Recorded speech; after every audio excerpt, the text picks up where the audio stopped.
Well, from Sudan, back to Nigeria, where we are now ready to kickstart the conversations lined up on the program. And first up is our Rise Studios in Abuja, where we now have public affairs analyst Lemmy Ugbegbe, as we continue to build up towards the inauguration of the incoming government and the new National Assembly. Good morning, Lemmy. Good to have you join us. Good morning, Steve. Thanks for having me. Thank you. Thank you very much. All right, let's start on a political note. Let's look at what the expectations should be as we move towards inauguration. And one of the key areas that you think that everybody is interested in, including the power players themselves, will be the leadership of the 10th National Assembly. There are permutations already, but we know that APC, the ruling party, may have the majority, but it's not a convincing majority. And therefore, the politics that will throw up who will eventually become, the Senate President on the one hand and the deputy, and of course, the Speaker of the House of Representatives, will go beyond just who APC decides on. In your own opinion, reading the situation so far, what are the things you think will shape the determination of who will lead, the leadership of the National Assembly, and what should be the areas of focus when that, begins to unfold? Okay, thank you again for having me. Good morning, Nigerians. It's so important for us as a people, for Nigeria to get it right when it comes to the 10th National Assembly. We already have history to learn from, particularly with the outgoing 9th Assembly, where we've had the leadership of the 9th Assembly not really living up to speed in terms of being the check and the balance to the executive arm of government.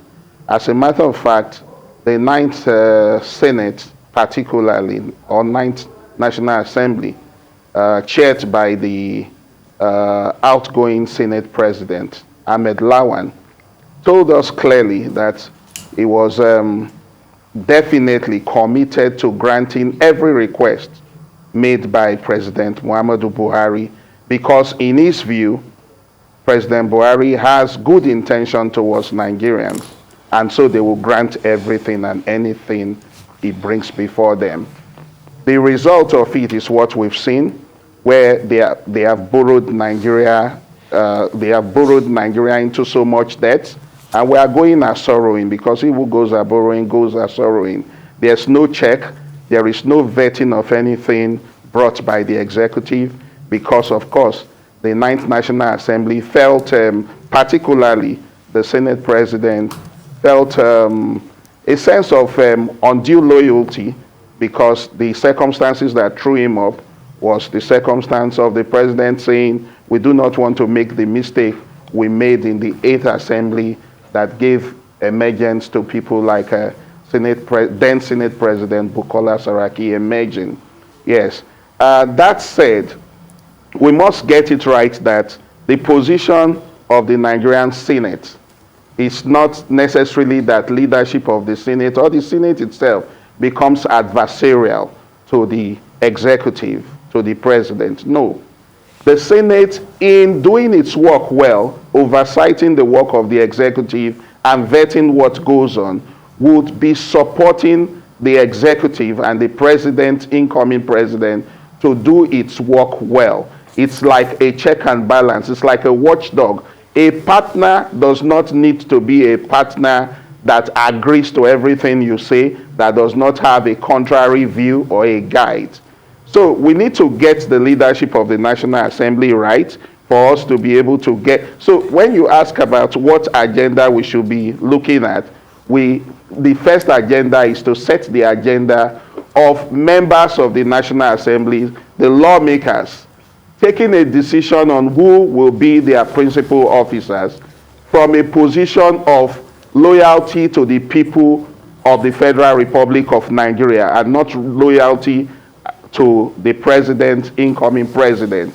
That presupposes that we will now need to look at people who have competence, character, above all, compassion and love for the people.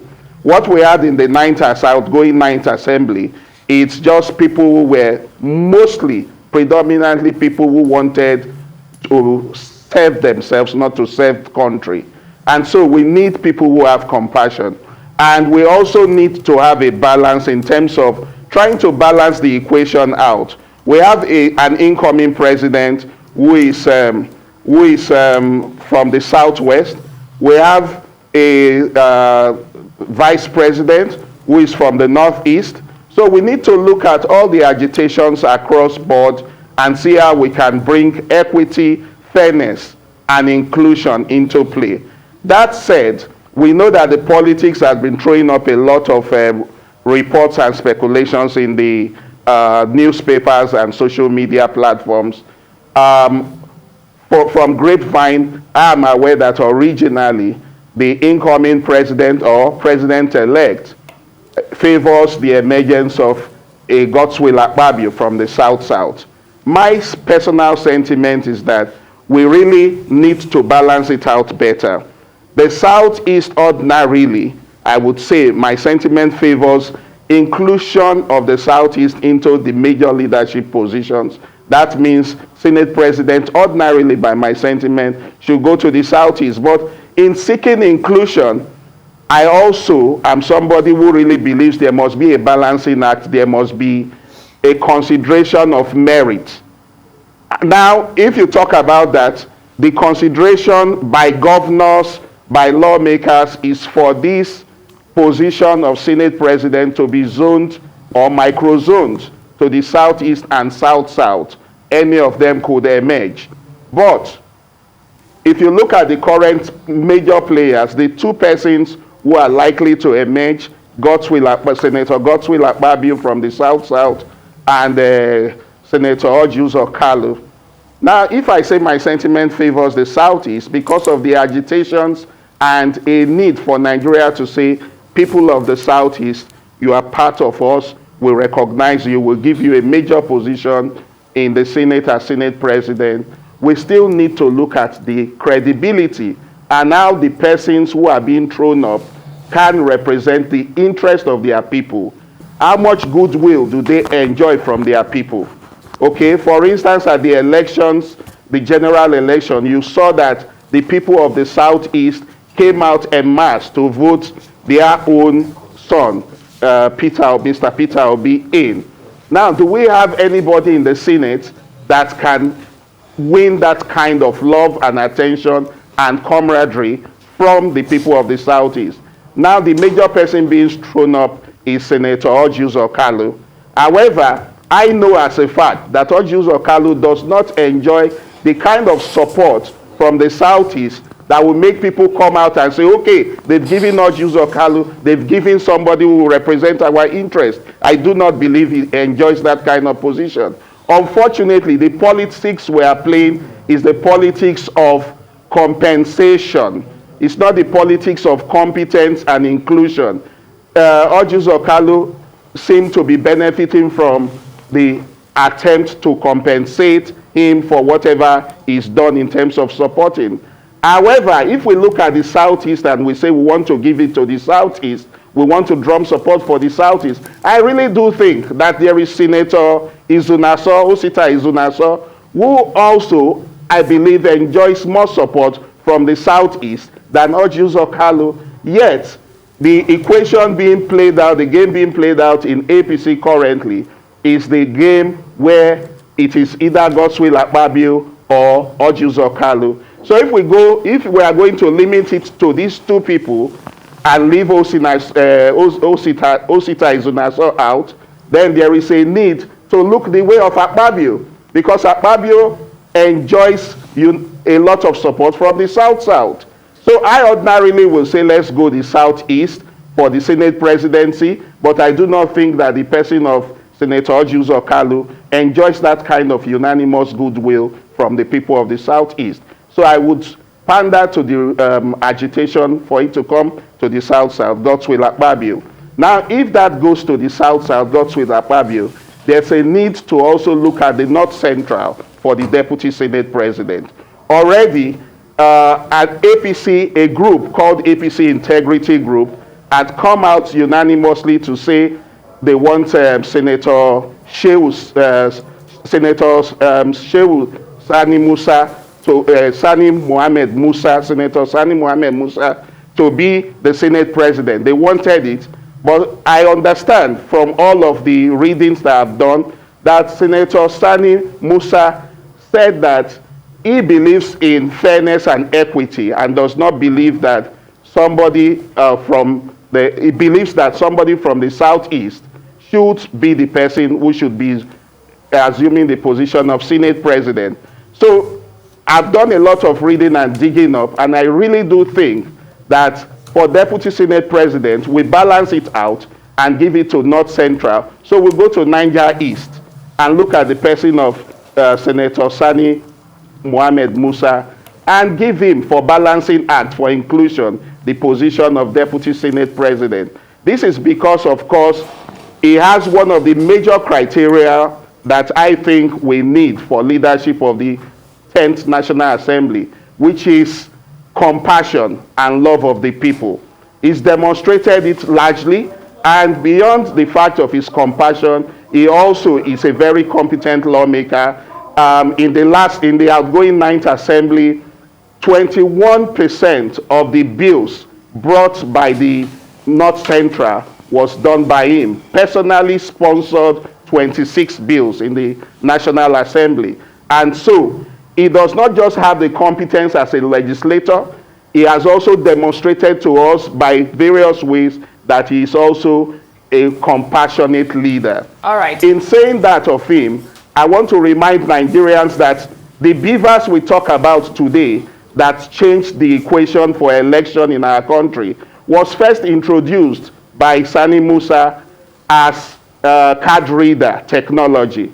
It was an improvement of the card reader in 2019 that has brought up the issue of beavers today. So it's really made a lot of credible inroads. So if you go to the South-South or Southeast, you will be right to zone Senate President to South-South or Southeast. I would go for South-South because Akpabio is definitely more competent. Akpabio has more goodwill of the people of the South-South than Orji Uzor has of the Southeast. Then you go to North Central, definitely the persons the APC Integrity Group is rooting for, and by my research of his personality, a financial expert, we are talking of Senator Sani Musa. He's a very credible candidate, and above all, he's also a good party man and has done a lot for the people of Niger State and, of course, in legislating for Nigeria. All right. Well, if I heard you clearly, I believe that you alluded to the fact that for the Senate presidency, we should play the politics of compensation at this point. Now, I'd like your assessment of the four leading contenders as this day is reporting today. You have mentioned Godswill Akpabio, and I also like for you to touch on the chairman of the former national chairman of the All Progressives Congress, Adams Oshomole. You have touched on the chief whip of the Senate, Orji Uzor Kalu. And I'd also like for you to touch on Dave Umahi. Those are the four leading contenders that they have on this day at this point. I'd like for you to, help us assess their strengths and weaknesses, because I believe that we should be playing politics of competence at this point. Yes. I think, Ugbegbe, you got me wrong. I said the fact that they are playing Orji Uzor Kalu up as the possible candidate from the Southeast is because they are playing the politics of compensation. I said my sentiment favors the Southeast becoming Senate President on the basis of our quest for inclusion. However, you must balance the quest for inclusion. That's where I got you on that point. You must balance the quest. Okay, fine. So we balance the quest for inclusion with meritocracy, with competence.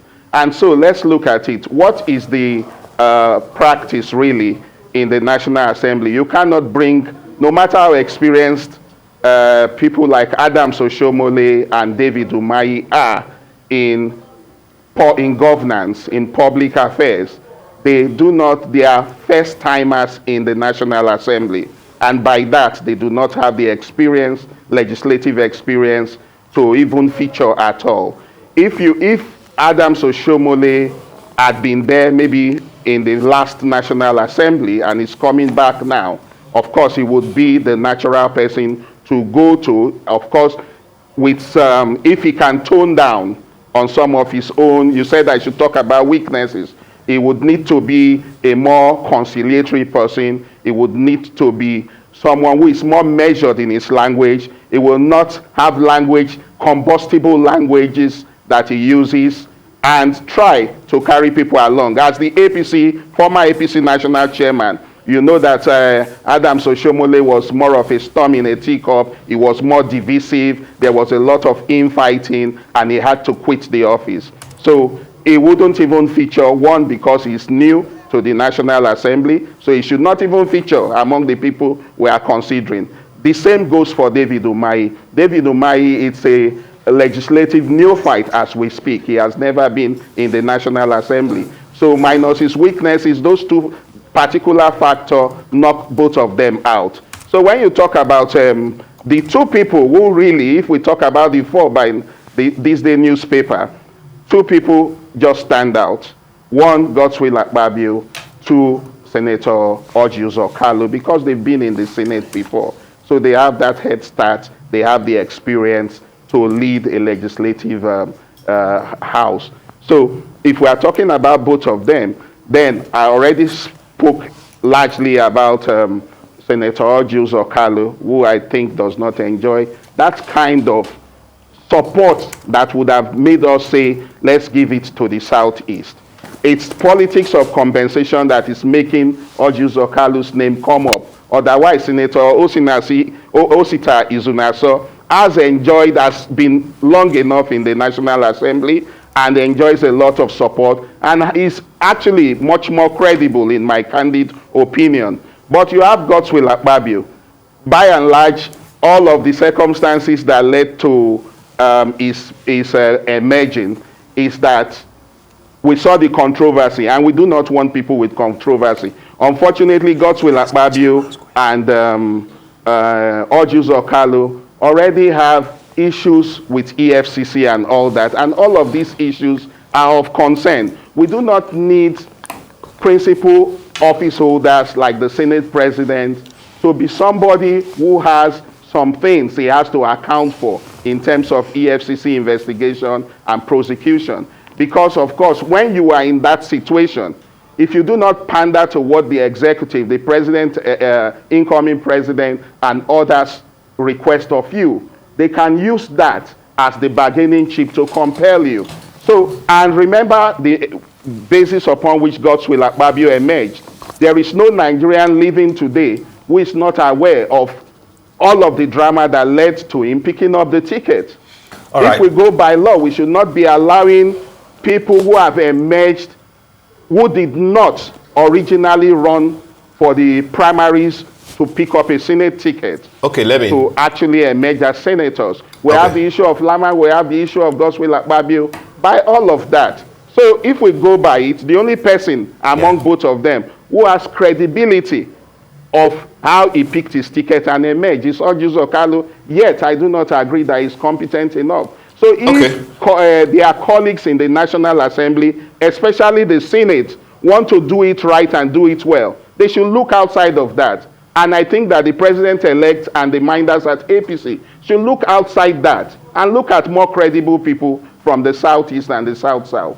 All right, Lemmy, how do you look at the situation where people are saying that who becomes the Senate president, for example, is not just about competence or zoning or the interest of rewarding, what people did during the election, but because it might become very crucial in the event, for example, that either of the petitions in court at the tribunal at this time if the election gets upturned, for example, and therefore a rerun is called, it simply means that both the president and the vice president will have to steer clear of governance for the Senate president to possibly preside over the affairs of the country for about 30 days. And people are saying that the reason why this is intense, why the men of the president-elect are interested in who becomes the Senate president, may have to do with the likelihood of the election being upturned and the Senate president filling in the gap for about 30 days. Would that be part of the considerations for you, and what's the merit in this argument? Absolutely. The average Nigerian politician wants to cover his track, wants to cover his back. All governors, outgoing governors in the history of Nigeria would always want to bring their successors. So it's not a surprise. Definitely it weighs in on the hearts of the president, incoming president, and others to look for who will be more formidably loyal to his interest should there be a 30 days window to conduct a rerun. Definitely, the first law of nature is the law of self-preservation, so it's natural. However, the lawmakers themselves have what it takes to be able to look at what best serves the interests of Nigerians. And this brings me to the fact of the Deputy Senate President's position too, because we have seen somebody who has invested tremendously in helping to grow our electoral process. And we are talking about Senator Sani Musa, who was behind the technology that brought the card reader. We need a Deputy Senate President who has experience and competence. We also need the lawmakers coming together to say, we want to right the wrong of the 10th Assembly. And when we say righting the wrong of the 10th Assembly, it's not for a 10th Assembly leadership to come and become aggressive and adversarial to the president, incoming president, and the executive. No, it is to be able to do its work of oversighting and checking and balancing on the powers of the executive. So we do not need a situation where, yes, the president, incoming president, definitely has his interests at heart, his personal interest to protect the seat if the National Tribunal upturns it and orders a rerun. Personal view, I do not see that happening, but then anything is possible. So he has to protect that. However, he's one person. While you have 109 lawmakers, they should be able to come together and say, this time around, we want to be different from the 10th Assembly. We want to do right by the people of Nigeria because Nigerians have suffered enough. And if that happens, then we can have somebody entirely different from Akpabio, who I believe that by law, if the law is done properly, interpreted properly, should not be there.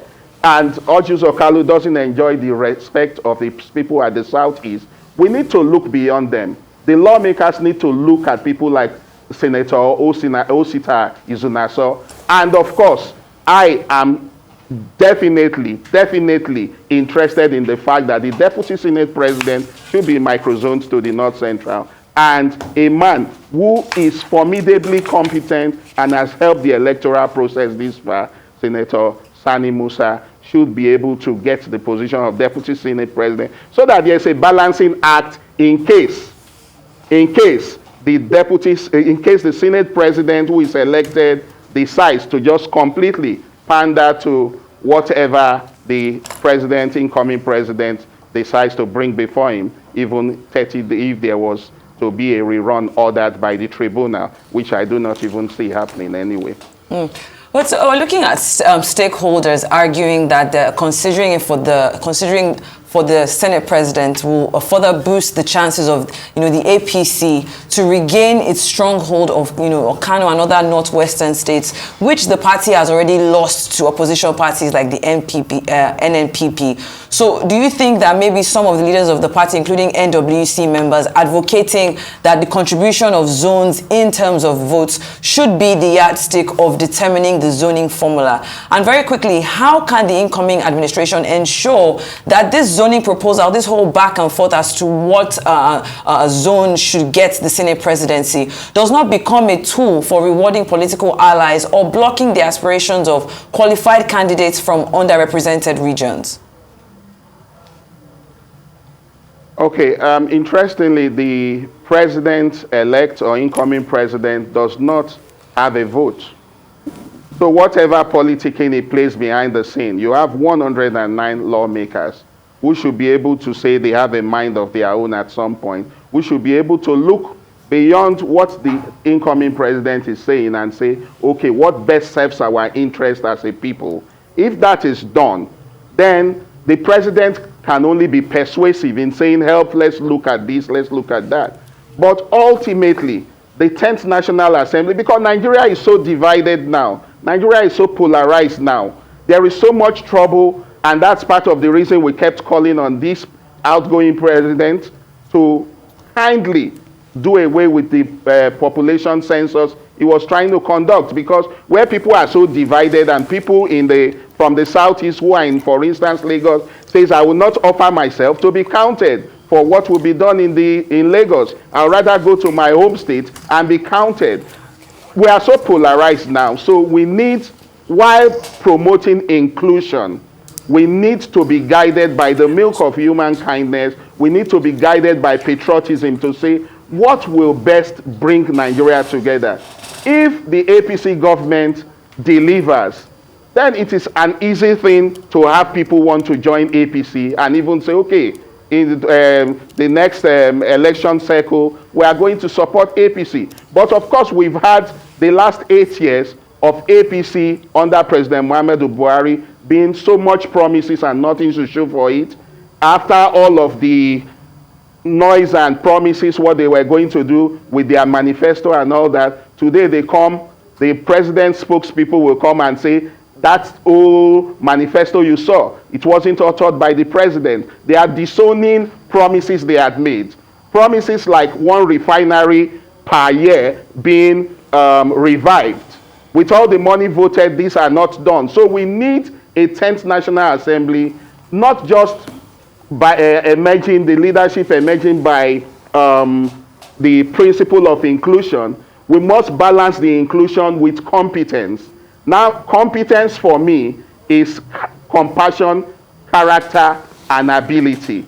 We must look at people who have that, and we must look at people who genuinely emerged as lawmakers in the Senate without the shenanigans that the judiciary did in playing them off.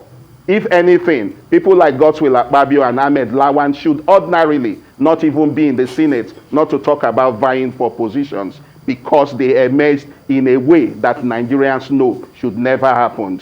It should never have happened. How do you incentivize a man who picked ticket to run for president and loses that race, and you return him when the law forbids that you pick 2 nomination forms, and you are talking about him emerging as Senate president with all of the EFCC cases here and there? If you do that, then we are going to return to something worse than the 9th National Assembly. Okay, I mean, that's your opinion, because if the courts have cleared, candidates, then, personal opinion will not matter that much, because you really can't overrule what the courts have decided. But very quickly before we let you go, I just want to... You cannot, but there's the issue of credibility in the heart of Nigerians. Absolutely. So there is one that is called law. There is one that is called the court of public opinion. Absolutely. And the public opinion, groundswell of public opinion, will never be able to reckon and reconcile what the law did. Okay, so very quickly, do you give any chance at all to the opposition, talking about the PDP, the Labour Party, the NMPP, to an extent, those who are, who already have a substantial number of lawmakers, in both houses for the 10th Assembly? Do you foresee a situation like 2011 when Tambuwa, became the Speaker because of all the politics that threw him up? Do you foresee a situation whereby the opposition, if they come together with a few aggrieved ruling party lawmakers, can they swing the vote and determine the emergence or the leadership of the 10th National Assembly? Is there a likelihood that that could happen? For the Senate, that will not happen because, of course, the Senate, the APC has a large predominance in the Senate. So it will not happen in the Senate. In the House of Rep, that is possible. In the House of Representatives, that is possible. But for the Senate, that will not happen. You will see people support people in the APC. And I agree that APC should emerge. If in the Senate we could get an opposition, definitely I would root for the Southeast, and I will root for Senator Einaya Abaribe, because he's a distinguished gentleman, distinguished lawmaker, experienced in public governance. I would have rooted for him. But it cannot happen in the Senate. So that would be a tall order. That would be wishful thinking. In the House of Representatives, that is very possible because the opposition in the House of Representatives has overwhelming majority as compared to the Senate. So that is possible in the House of Rep, but in the Senate, it is sealed, signed, and delivered. And I do think, from my grapevine, unfortunately, even as I say, I do not support the candidacy of Godswill Akpabio, he is likely to emerge because the president-elect, Bola Ahmed Tinubu, supports his candidacy. The governors, his comrades, also support his emergence as president. So he is likely to emerge, even as I put on record that I do not support his emergence based on how he became even a senator in the first place. But if he's competent, he has what it takes to perform his duties. He just has that moral burden to discharge also. Well, all right. Well, all right. Well, thank you very much, Lemmy, for joining us on the morning show.